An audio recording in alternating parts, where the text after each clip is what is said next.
sign me up. Hello বন্ধুরা, good morning.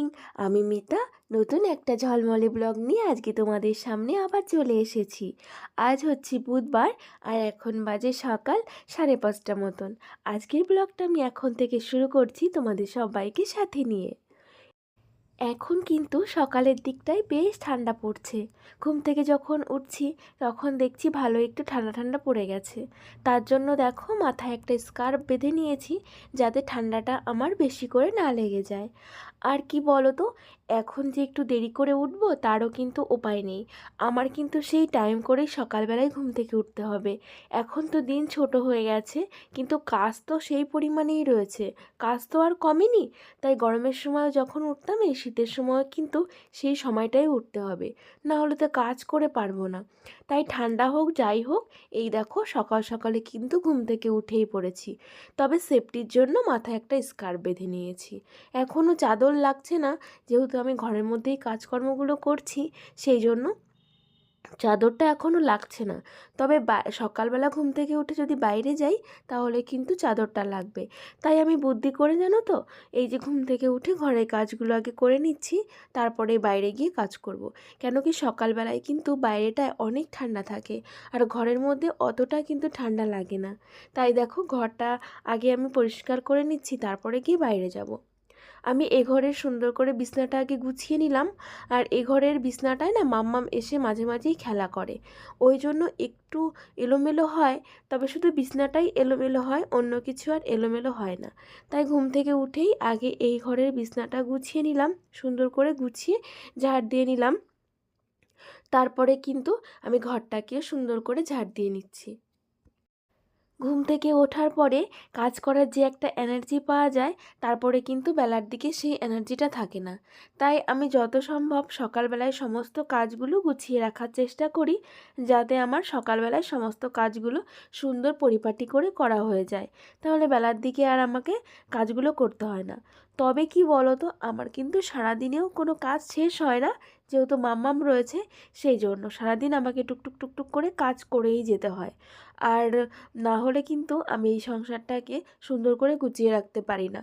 একা হাতে সমস্তটা করতে হয় তো, সেই কারণেই কিন্তু আমাকে সারাদিনই অল্প অল্প করে কিছু না কিছু কাজ করেই যেতে হয়।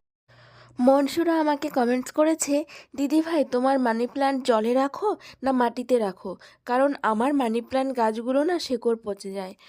মানি প্ল্যান্ট আমার মাটিতেও কিছু আছে আবার জলেও কিছু আছে।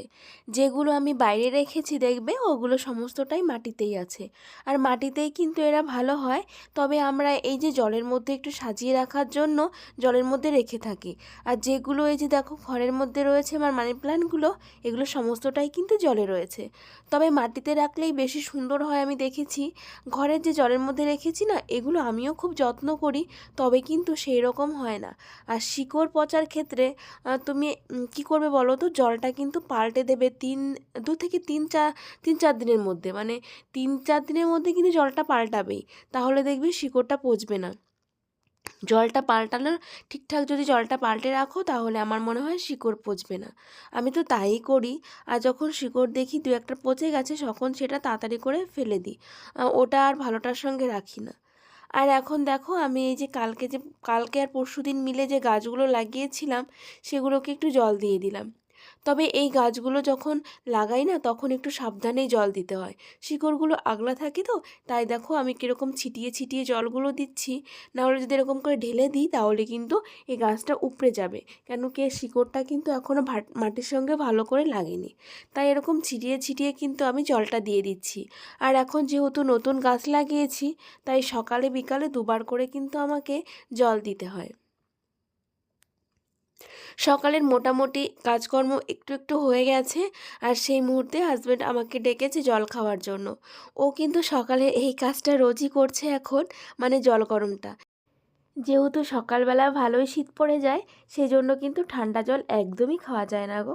তাই এই যে আমরা এখন রোজ একটু গরম জল করে নিই আর ঠান্ডা গরম জল মিশিয়ে এই যে দুজনে মিলে খেয়ে নিই। তবে সত্যি কথা, এই যে যে সময়টা, এটা কিন্তু গরমের দিনে খুব একটা পাই না। এটা কিন্তু আমরা শীতের সময়ই পাই। কেন কি, গরমের সময় তো যখন তখন জল খেয়ে নিই, এরকম বসে কিন্তু জল খাওয়া হয় না। তাই এই যে রোজই এখন এরকম বসে সুন্দর করে দুজনে মিলে একসঙ্গে জল খাই আর গল্প করি। জানো তো, তোমরা হয়তো বুঝতে পারো না, আমাদের সম্পর্কটা কিন্তু খুবই ভালো, জানো তো। কেন কি, আমাদের মধ্যে সেরকম কোনো গণ্ডগোল ঝামেলা কিছুই নেই। আমাদের বন্ডিংটা অনেকই ভালো। আমাদের তো বিয়ে হলো অনেক দিন হয়ে গেছে, তবুও কিন্তু আমাদের মধ্যে সেরকম কোনো ঝামেলা ঝঞ্ঝাট এই সমস্ত কিছুই নেই। আমরা হতে পারি গরিব, হতে পারি আমাদের পয়সা কম আছে, তবুও কিন্তু আমাদের মধ্যে ঝামেলা ঝঞ্ঝাট নেই। বেশিরভাগ পরিবারেই দেখি টাকা পয়সা নিয়ে, ইনকাম নিয়ে স্বামী স্ত্রীর মধ্যে অনেক ঝামেলা ঝঞ্ঝাট হয়, কিন্তু আমাদের মধ্যে সেরকম কিছুই নেই। আমার হাজবেন্ডের যেটুকু ইনকাম আছে, যা আছে, তাই দিয়েই কিন্তু আমরা অনেকটা সুখী আছি। আর আমার না অত ঝামেলা ঝঞ্ঝাট করতে একদমই ভালো লাগে না। সব সময় হ্যাপি থাকবো, সুখে থাকবো, সেটাই আমার সবথেকে ভালো লাগে। টাকা পয়সা আজ নেই কাল হবে, তবে এই যে সুন্দর মুহূর্তগুলো, এগুলো যদি হারিয়ে ফেলি টাকা পয়সার কারণে, সেটা কি আর কোনো দিন ফিরে পাবো বলো? দিন তো চলেই যাবে। তাহলে কেন শুধু শুধু অশান্তি করব, কেন শুধু শুধু মন খারাপ করব বলো তো? এই যে হাসি খুশির দিনগুলো, এটাই তো আমাদের কাছে স্মৃতি হয়ে থেকে যাবে সারা জীবন, বলো। তবে এখন দুজনে মিলে না অতটা সময় কাটাতে পারি না, মাম্মাম হওয়ার পর থেকে। কেন কি, মাম্মামকে নিয়ে তো অনেকটা ব্যস্ত থাকতে হয়, আর মাম্মামকেও অনেকটা টাইম দিতে হয়। তাই দুজনের আর সেই বেশি সময়টা এখন কাটানো হয় না। তবে আগে কিন্তু দুজনে অনেকটা সময় একসঙ্গে কাটাতাম। তাই তোমাদের একটা কথাই বলবো, স্বামীর ইনকাম নিয়ে বা গরিবি নিয়ে কখনো স্বামীর সঙ্গে ঝগড়া অশান্তি করো না, তাহলে তোমারই লস হবে। আর এই দেখো, তোমাদের জ্ঞান দিতে দিতে আমাদের কিন্তু জলটা খাওয়া হয়ে গেছে সকালে, আর দুজনের অনেক সুখ দুঃখের গল্প করা হয়ে গেছে। আর এখন এই যে আমি কিন্তু জামা কাপড়গুলো কেচে নিয়েছি, কালকে যে সমস্ত জামা কাপড়গুলো ছিল সব কেচে আমিও কিন্তু বাসি নাইটিটা ছেড়ে চলে এসেছি। আর কি বলো তো, আমি কিন্তু সকালে স্নানটা করিনি, এত ঠান্ডা। এমনিই তো তোমরা গলার ভয়েস টের পেয়ে গেছো, আমার কিন্তু প্রচণ্ড পরিমাণে ঠান্ডা লেগে গেছে। তো যাই হোক দীপা, তুমি আগের ব্লগে বলেছিলে যে তোমাদের চারিপাশে অনেক গাছ আছে, বাগান আছে, মাম্মামকে কিন্তু বাইরে একা ছাড়বে না। না গো, আমি মাম্মামকে একদমই বাইরে একা ছাড়ি না। আমি সবসময় ওর সঙ্গে থাকি, আর যখন ও বাইরে খেলে তখন আমি কিন্তু ঘরের থেকে এমন কাজটা করি যাতে ওকে ঘরের থেকে বাইরে দেখা যায়। তো এইভাবেই কিন্তু ওকে আমি বাইরেটা ছাড়ি। তবে ঘরে থাকতে থাকতে ও একটা বোরিং হয়ে যায়, তো তার জন্যই কিন্তু আমি ওকে একটু বাইরে বের করি। আর এখন জামা কাপড় মেলে জলটাও তুলে নেব, কেন কি সকালে রান্নাবান্না রয়েছে তো সেটা করতে হবে। তাই এই যে জলটা নিয়ে ঝড়ে রেখে দিলাম গুছিয়ে, তাহলে বারবার করে আমাকে তো বাইরে আসতে হবে না। আমি কিন্তু এরকমই করি, সকালবেলা 2 বালতি জল এনে রেখে দিই, তাহলে কিন্তু আমাকে আর জল ভরতে হবে না, আর বিকালে ভরলেই কিন্তু জল হয়ে যাবে। এই 2 বালতি দিয়েই কিন্তু সকালে আর দুপুরে রান্নাটা আমার হয়ে যাবে, আর ওই যে বিকালে 2 বালতি ভরে রাখবো, তাতেই আমার সারাদিনের জল, রান্নার জলটা হয়ে যাবে।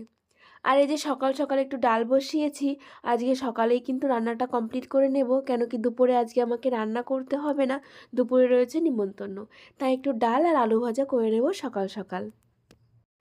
সাদিয়া নামে একটা বুনু আমাকে কমেন্টস করেছে, দিদিভাই তোমার বিয়ের অ্যালবামটা দেখতে চাই। কি বলো তো বুনু, আমার বিয়ের সময় না কোনো অ্যালবাম করেনি, শুধু ভিডিও করেছিল, স্টিল ফটোগুলো করা হয়নি। জানি না কেন করেনি, আমি তো ওই দায়িত্বে ছিলাম না আর জানতামও না। পরে শুনেছি যে আমার বিয়েতে কোনো স্টিল ফটো করা হয়নি, শুধু ভিডিও ক্যামেরাই করা হয়েছিল। তার জন্য তোমাকে আমি অ্যালবামটা দেখাতে পারলাম না। আর যদি তোমরা দেখতে চাও তাহলে আমার বিয়ের যে ভিডিওগুলো করা হয়েছিল সেগুলো একদিন তোমাদেরকে দেখিয়ে দেব। আর তুমি আমার বিয়ের শাড়ি গয়না এগুলো দেখতে চেয়েছো, তো কি বলো তো, বিয়ের শাড়ি গয়নাগুলো আছে, কিন্তু সেগুলো না কোথায় যে রয়েছে, শাড়িটা ঠিক মতন গুছিয়ে রেখেছি, কিন্তু গয়নাগুলো তো তুমি যেগুলো বলেছো ইমিটেশনের যেগুলো গয়না, ওইগুলো দেখালেও চলবে। তবে সেগুলো যে আমি কোথায় রেখেছি গো, সেগুলো তো আর পরা হয় না। সেগুলো আগে আমাকে খুঁজে বের করতে হবে কোথায় কোনটা রয়েছে, তারপরে আমি দেখাতে পারবো। তার আগে হয়তো দেখাতে পারবো না। ওগুলো আর পরা হয় না গো, কেন কি সেই বিয়ের সময় পরেছিলাম, তারপরে তো তোমরা দেখোই আমি কিন্তু অতটাও সাজগোজ করি না, তাই আর সেগুলো পরা হয় না। তবে তুমি যখন দেখতে চেয়েছো, আমি অবশ্যই চেষ্টা করব তোমাকে দেখানোর। আর এর সাথে তুমি আরেকটা কথাও বলেছো, সেটা বলেছো আমার ফ্রিজ কাভারটা নাকি একদমই ভালো লাগছে না। তো বোনো, কেন ভালো লাগছে না সেটা একটু তুমি বলবে? অনেকেই তো বলছে ভালো লাগছে, আর আমারও তো অনেকটাই ভালো লাগছে। তোমার কেন ভালো লাগছে না বোনো, একটু আমাকে জানিও। আর ওইদিকে দেখো আমার রান্নাবান্না কিন্তু কমপ্লিট করা হয়ে গেছে। আর আজকে কিন্তু টমেটো দিয়ে মুসুরির ডাল করেছি। ওহ, খেতে যা লেগেছিল না, কি বলবো তোমাদেরকে। হাজবেন্ডও ভীষণ ভালো খেয়েছে, ও তো হাত চেটে পুটে খেয়েছে। মাম্মামও ভালো খেয়েছে আর আমিও ভালো খেয়েছি। সত্যি খুব ভালো লেগেছে। আর করেছিলাম আলু ভাজা। তো এটা দিয়েই সকালে আমাদের হয়ে গেছে, আর রাতের জন্য একটু রেখে দিয়েছি। আর দুপুরে তো নিমন্ত্রণ রয়েছেই। তো চলো এবারে যে সুন্দর করে বিছানাটা গুছিয়ে ফেলি। সত্যি কথা বলতে বিয়ের পরে যদি কোথাও নিমন্ত্রণের কথা শুনি না, আমার কিন্তু অনেকটা খুশি হয়। কেন কি, রান্নাবান্না করতে হবে না।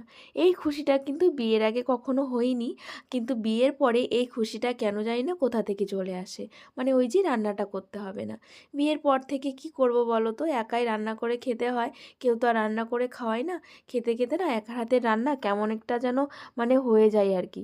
আর সেই জন্যই কোথাও নিমন্ত্রণ হলে খুব ভালো লাগে।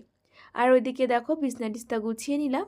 আর এই যে আমি কিন্তু তারপর রেডিও হয়ে গেছিলাম, যেহেতু দুপুরে খাওয়া দাওয়া, তাই সকাল সকালে এই যে রেডি হয়ে এখন যেতে হবে। তা আমি এই যে রেডি হয়ে গেছি। আর দেখো হলুদ কালারের একটা শাড়ি পরেছি, আর এই যে লাল ব্লাউজ। কেমন লাগছে তোমরা কিন্তু জানিও। আর অনুষ্ঠান বাড়ি কিন্তু আমরা চলেও এসেছি। আর এই যে আমার সোনামা, এই যে আমার হাজব্যান্ড, আমরা ঢুকেও পড়েছি। যেহেতু পাশেই আমাদের অন্নপ্রাশন হচ্ছিল, তাই ভিডিও করতে না একটু লজ্জা লাগছিল। সবাই তো আমাকে চেনে, আর ওই জন্যই কি ভাববে না ভাববে তাই। আর আমার জানি না, বাইরে বেরোলে ভিডিও করতে খুবই লজ্জা লাগে, তাই একটু লুকিয়ে চুরিয়ে করে নিলাম। মানে একটু লুকিয়ে আর কি, দাঁড়িয়ে দাঁড়িয়ে। কেউ কিছু বলবে না, তো তবুও কেমন লাগছিল। আর ওইদিকে দেখো, ওইখানে হচ্ছে অনুষ্ঠানের জায়গা করেছে, আর এইখানটায় খাওয়া দাওয়ার মানে প্যান্ডেল করেছে। তো আমরাও আর বসিনি, মানে অনুষ্ঠান বাড়ি আসার সঙ্গে সঙ্গেই কিন্তু এই যে বসে পড়েছি খেতে। কেন কি এখানে প্রচুর লোকের আয়োজন করেছে গো। তার জন্য না মানে আমরা তাড়াতাড়ি খেতে বসে গেছিলাম।